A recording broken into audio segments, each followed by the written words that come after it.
परमेश्वर के नाम की स्तुति हो।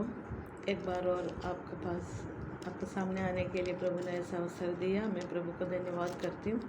थोड़ी देर की चिंता के लिए हम एक वचन पढ़ेंगे। कुछ वचन पढ़ने को मैं चाहती, लेकिन पूरा वचन पढ़ नहीं पाएंगे क्योंकि छोटे से समय के अंदर मैं एक मैसेज आपके साथ शेयर करना चाहती, इसलिए कृपया करके आप लोग घर में बैठ के जो मैसेज सुनते समय आप लोगों भी बाइबल खोल करके कृपया करके पढ़ लीजिए। ओके, हम सभी को मालूम, सारे विश्वासी लोगों को मालूम है ये जो बोलने वाले बात, लेकिन अविश्वासी लोग भी कुछ लोग सुनते हैं, इसलिए मैं बोल रहे आप लोगों को बाइबल में भी ये मोबाइल में भी ये बाइबल वचन वगैरह आपको मिलते हैं, आप लोगों को वो भी देख के पढ़ भी सकते हैं। ओके, जो नया नियम का लूका सुसमाचार का 15 वाला अध्याय में एक दो बेटे और एक पिता का कहानी दिया हुआ, उसमें हेडिंग दिया हुआ उड़ाऊ पुत्र का कहानी। उड़ाऊ पुत्र जैसे एक बेटा के लिए बोल रखा है। कुछ भी हो, हम उनके बारे में थोड़ा सोचेंगे। उसका 11 वाला वचन से हम उसी के बारे में लिखा है। एक पिताजी को दो बेटे थे, जवान थे दोनों, तो यंग सन्स ना। तो उसमें ये पिता के पास बहुत धन संपत्ति थे, पिता उनको बहुत खेती बाड़ी थे, सब कुछ थे। तो बड़ा बेटा पिता के साथ हर समय काम करते रहा, सब कुछ पिता का साथ चलते रहा। लेकिन छोटा बेटा को दिल में एक दिन ऐसे विचार आया, नहीं क्यों इधर मेरा टाइम बर्बाद करना, मुझे दूर कहीं जाने को मैं चाहती हूँ। ऐसा सोच के उन्होंने अपने पिता के पास आके पूछा, पापा जी मुझे अपनी हिस्सा दे दीजिए। तो छोटा बेटा को पिताजी ने अपनी हिस्सा तो दे दिया। उधर सम्मति लेके छोटा बेटा दूर चले गया। ठीक है, वो चले गया तो वो सारा धन संपत्ति उनका नष्ट करके, हमको मालूम है ना, एक तो यंग है, दूसरा तो जो पैसा है तो बहुत दोस्तों को मिल जाते और हर चीज़ लेने बहुत चीज़ अपना मर्जी खाते पीते रहते, घूमते, फिल्म वगैरह देख के बहुत कुछ खर्च करके सारा ख़त्म कर दिया। लास्ट जब ये वो बेटा खाने के लिए भी तड़पने का क्या अवस्था हुआ, क्योंकि जिस जगह में वो चले गया उधर थोड़ा अकाल हो गया, तो बेटा को खाना तक भी नहीं मिला। तो बेटा ने उधर का कोई व्यक्ति किसी से पूछ के पता चला होगा कोई है, उनके पास बहुत खेती बाड़ी है, कुछ काम तो उधर ही मिलेगा, ऐसा सुन के किसी के पास ढूंढ के चले गया। उधर कुछ काम मिला। वो काम क्या था, उनके पास बहुत सूरों था, तो सूरों को खेती में लेके जाके उनको चराना, ये सब कुछ करना था, काम था। तो ये लड़का जो दूसरा वाला बेटा वो काम करने लगे। लास्ट खाने के लिए बहुत ज़्यादा मुश्किल। उसने सोचा जो सुअरों खाते हैं ना, घास भूस हो, कुछ भी दाल गिल कुछ ऐसे चीज़ों को भी मिल जाएगा तो वो अच्छा है। सुअरों का खाना क्या हो सकता, आप सोचो थोड़ा। सुअर तो हर समय कीचड़ों गंदा चीज़ों ज़्यादा खाने को पसंद करने वाले होते हैं। उसका खाना भी चाहने लगे है बेटा, उसका हाल देखो। तब उन्होंने वो खाना भी नहीं मिला। तब वचन में एक पर्टिकुलर एक पॉइंट लिखा है वचन का, जो 15 लूका सुसमाचार 15 का हम पढ़ रहे हैं ना, 11 से लेकर उसका वर्ष 17 में देखो क्या लिखा है। तब वह अपने आप में आया, उनको होश में आया, अपने आप में आया। अभी तक वो अपने आप में नहीं था ना, धन संपत्ति का चिंता में, दुनिया के लालच में फंस गया था। लेकिन उसका पास सब कुछ नष्ट हो गया, ख़त्म हो गया, खाने तक भी तड़पने लगे। तो ये सोचने लगे, है ना, अपने आप में आ गई, थोड़ा सोचने लगे मैं कहाँ है, मुझे खाने तक भी नहीं है, इतने कीचड़ में, कितने गंदगी में, मुझे कोई भी नहीं है सहारा देने को। तभी होश में आए ना, अपने आप में आने के बाद अपने पिता के घर के बारे में सोचने लगे।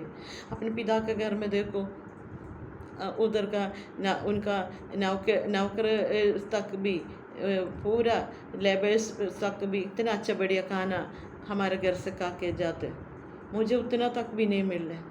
लेकिन उसने हृदय में दुख हुआ, पश्चाताप हुआ, पिता के पास वापस आने के लिए उन्होंने निर्णय लिया।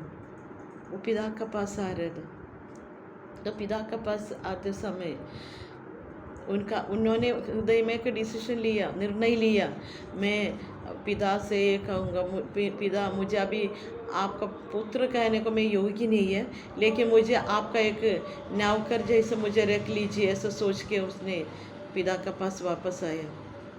लेकिन उधर हम देखते हैं जो पिताजी जब ये पुत्र उनको छोड़कर चले गया था, तब से लेके पिताजी को एक ही चिंता, मेरा पुत्र कब वापस आएगा, मेरा पुत्र कब आएगा ऐसा सोच के बैठा हुआ था। तब जब इनका पिताजी ने ये पुत्र को देखा, तब पिताजी दूर से देख के भाग गए उनके पास, जाके उनको गले लगाया, चुम्बन दिया, उनको बहुत खुश हो गया, मेरा पुत्र मुझे नष्ट हो गया था, अब वे वापस आ गए, है ना। तो इनको बहुत खुश हो गए। तब हम उसमें वचन में पढ़ते हैं, उनका 20 वचन में लिखा है, देखो 22 वचन में लिखा है, पिताजी अपने नौकर इसको सभी को सर्वेंट्स को बुलाया, जल्दी आ जा, मेरे पुत्र वापस आ गए, और गंदा कपड़ा, कीचड़, बदबू आ रहे, बहुत ऐसे दुर्गंध आ रहे ना उनमें से। तो पिता ने बोले जल्दी से जल्दी फटाफट इनका कपड़ा को बदला, कपड़ा चेंज करो, अच्छा से अच्छे वस्त्र पहना लो। वो वस्त्र क्या है? वो यशायाह नबी का किताब में उनका 61 उसमें 61 का 10 में लिखा है, वो है रक्षा का वस्त्र, उद्धार का वस्त्र। उसने मुझे उद्धार का वस्त्र पहनाया। उद्धार का वस्त्र कैसे मिल पाता है? कौन सा दुकान से मिल सकता है? उद्धार का वस्त्र सिर्फ और सिर्फ यीशु मसीह के लहू से। हमारा पाप सब कुछ, जैसे या नबी में भी लिखा है, हमारा पाप कितने लाल रंग का क्यों ना हो, वो हिम जैसे साफ होंगे। कब? यीशु मसीह के लहू से। यीशु मसीह के लहू से हम शुद्ध हो सकते हैं। तो उद्धार का वस्त्र उसको पहनाया, और उनको कपड़ा गंदा था इसलिए सब निकाल के उद्धार का वस्त्र दिया। एक व्यक्ति पिता का पास वापस आते समय, पिता को छोड़ के गया वाला व्यक्ति पिता के पास आते समय सबसे पहले देते उद्धार का वस्त्र, उद्धार पाया। उसके बाद पिता ने बोला इनको जल्दी से जल्दी अंगूठी पहना दो। अंगूठी कब पहनाते हैं? जो मांगनी होता है ना, जो सहाय होता है ना, जब एंगेजमेंट हो तो उस समय अंगूठी पहनाते हैं, इसलिए कि ये जो लड़की, ये व्यक्ति मेरा है, ऐसे बोलने के लिए। तो इधर क्या अंगूठी पहनाया? हम सब स्पिरिचुअल बातों में सोच के बता रहे, क्या अंगूठी पहना थे? उद्धार पाए व्यक्ति को कौन सा अंगूठी था? एफिसियों के किताब में लिखा है, उसका 1 का 4 में लिखा है, क्या लिखा है उसका, उसने बोला 1 का 13 में लिखा है, अंगूठी पहनाओ। क्या अंगूठी है? वो पवित्र आत्मा का छाप लेगी, पवित्र आत्मा का छाप। जो उद्धार पाए व्यक्ति को पवित्र आत्मा का छाप देते हैं, क्योंकि पिता कहते हैं ये मेरा है, ये मेरे लिए, मेरा आत्मा से मैंने इनको छाप लिया। और बाकी कोई देखेगा तो मालूम हो जाता है ये तो अलग व्यक्ति है, इनको तो दुनिया का व्यक्ति नहीं है ये, क्योंकि जो छाप लगाया वाला व्यक्ति दुनिया में रहने वाला नहीं, वो स्वर्ग में रहने वाला। इसलिए पिता का छाप हम जो व्यक्ति के ऊपर लगा रखा है, सब याद रखना, हम इसी दुनिया का व्यक्ति नहीं है, हम टेम्पररी कुछ समय के लिए हम इधर रहते हैं। ओके, तो अंगूठी पहनाया। उसके बाद उन पिता ने बोला जल्दी से जल्दी उनको जूती हम पहना दो, पाँवों में जूती हम पहनाया। क्या जूती है? एफिसियों की किताब में उसका 6वें अध्याय में लिखा है, जो पाँवों में मेल के सुसमाचार की तैयारी की जूते, मेल के सुसमाचार। जो एक व्यक्ति उद्धार पाया, अभिषेक पाया, उसको नेक्स्ट काम, अगले काम क्या होते हैं? सुसमाचार बांटने को देते। क्या सुसमाचार है? यीशु मसीह हमारे सुसमाचार है ना, उससे बढ़कर कोई सुसमाचार नहीं है। मृत्यु से जी उड़ा हमारे यीशु मसीह। ओके, वो है हमारा सुसमाचार। हमें जीवन दिया, हमें जीवन देने के लिए वो आया ना। और देखो, सोरों के साथ खाने के लिए भी तड़प के, खाना भी नहीं मिला था, ऐसे व्यक्ति था, उनको कैसे ज़िंदगी मिला, उनका पिताजी उनका कैसे प्यार किया, पापा उनको क्या क्या दिया, ये बात हम दूसरे को बताना बहुत ज़रूरी है प्रियो। हम लोग कभी कभी कंजूसी होते इसी बात में, हम भूल जाते हैं हम कौन से रास्ता से आया, कितने कीचड़ में थे हम, कितने गंदगी में थे हम अकेले थे ना, हमें कोई भी नहीं था ना तसल्ली देने को, कोई भी नहीं हमारे पास नहीं आया ना। उस समय हमारे फादर गॉड, हमारे पिता परमेश्वर हमें किसी इनको बेच करके हमें तसल्ली दिया होगा, सुसमाचार बांटा होगा। जब खाने का तड़प तो खाना दिया होगा, जब कपड़ा भी नहीं था आपको कपड़ा मिला होगा, कुछ भी नहीं था आपको कुछ तो मिला होगा ना। तो उसी व्यक्तियों को भूलना नहीं, ठीक है। कभी कभी कुछ लोग हैं ना, जब अच्छा पोजीशन में आते समय कहाँ से आए वो भूल जाते, वो गलत बात है। हम ये कभी भी भूलना नहीं, क्योंकि प्रभु ने, हम बोलते हम प्रभु ने अभी तक लेके आए ऐसे बोलते, वो तो सही है। प्रभु कैसे कैसे किया किसी व्यक्ति को इस्तेमाल करके, तो वो सुसमाचार, हम क्या सुसमाचार बांटते। प्रभु देखो मैं ऐसे पढ़े था, उस समय प्रभु का एक दास आया, दासी आया, नहीं तो मुझे प्रभु का आत्मा मुझे बात किया, ऐसे कुछ बहुत गवाही सबको है ना।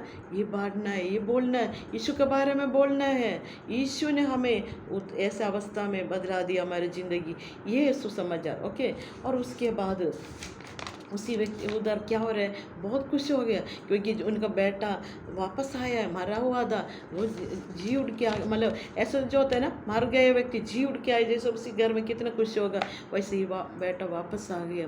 तब उधर बहुत खुशी आ रहे, बहुत खुश हो रहे, नाचने का गाने का सब कुछ हो रहे। और समय पापा ने बोले जल्दी से जल्दी अच्छा बढ़िया खाना खिलाओ सबको।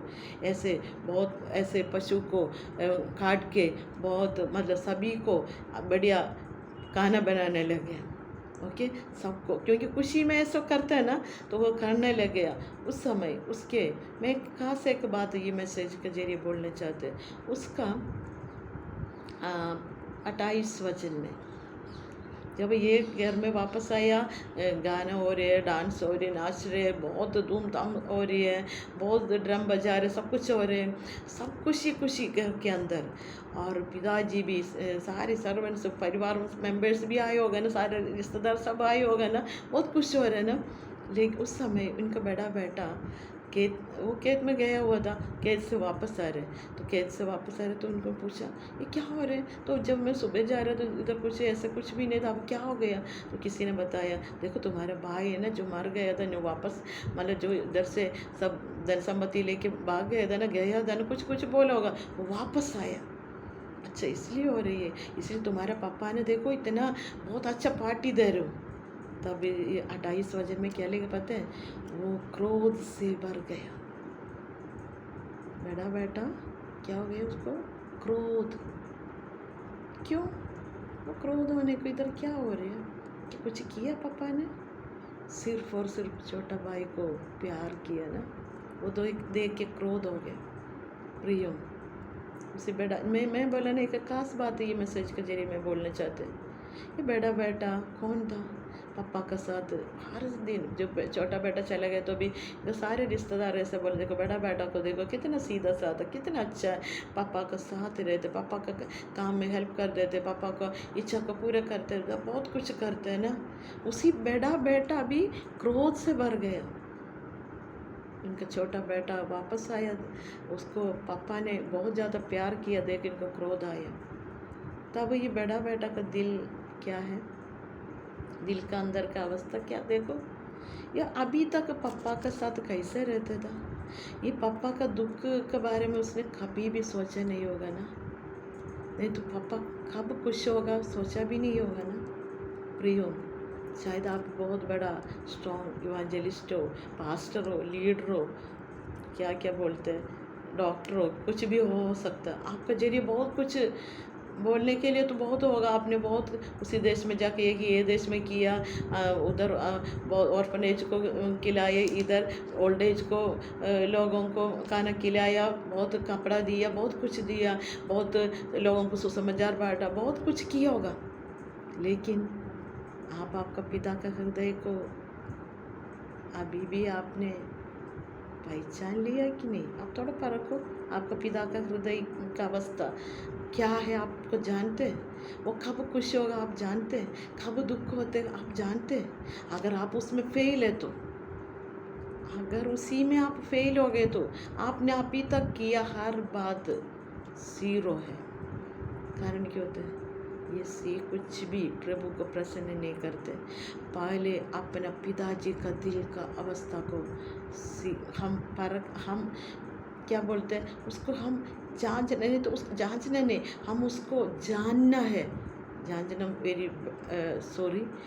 जानना है पिताजी का दिल कब कैसे, वो कब टूट जाता है, कब दुख होता है, कब खुश हो जाते हैं, कब एक्साइटेड हो जाते हैं, सारी उनका फीलिंग्स को हमको भी जानना है।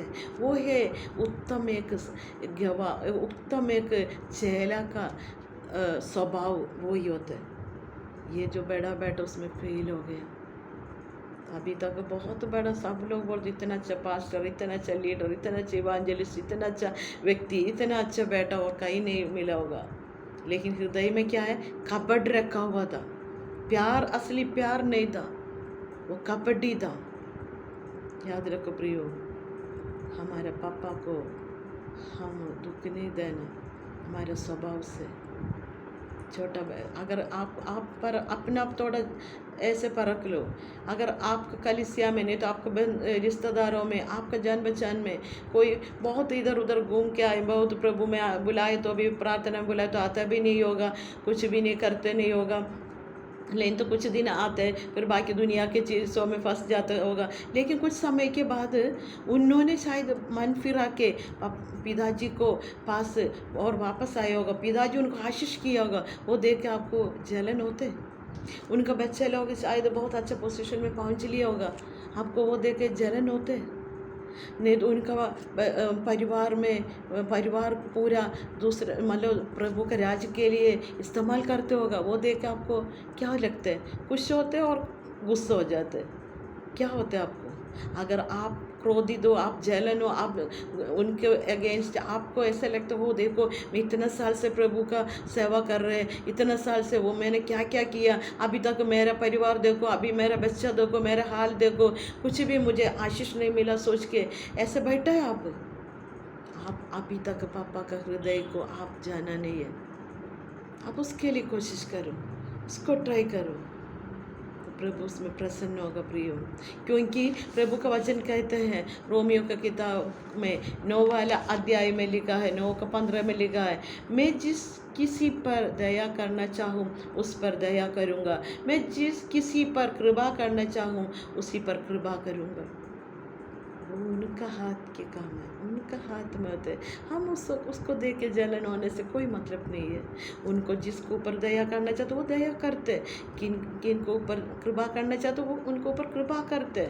हम कोई नहीं पूछने के लिए प्रियो, हम अपने लिए मांगो, प्रभु मुझे भी वो दया, मेरे ऊपर भी वो दया उंडे, मेरे ऊपर भी वो कृपा उंडे। ये हम प्रार्थना कर सकते, ये हम बोल सकते। ओके, ये वचनों से प्रभु आप लोगों को आशीष करे। मुझे लग रहा है आपको ये पॉइंट समझ में आया होगा।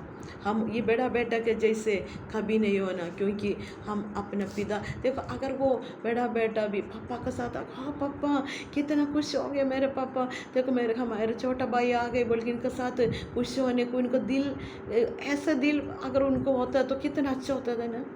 वो उधर उसी जगह में वो फेल हो गया, उसी जगह में फेल हो गया प्रियो। क्या फ़ायदा है ना, क्या फ़ायदा हमारे मिशनरी वर्क से, मिनिस्ट्री से, हमारे सेवकाई से।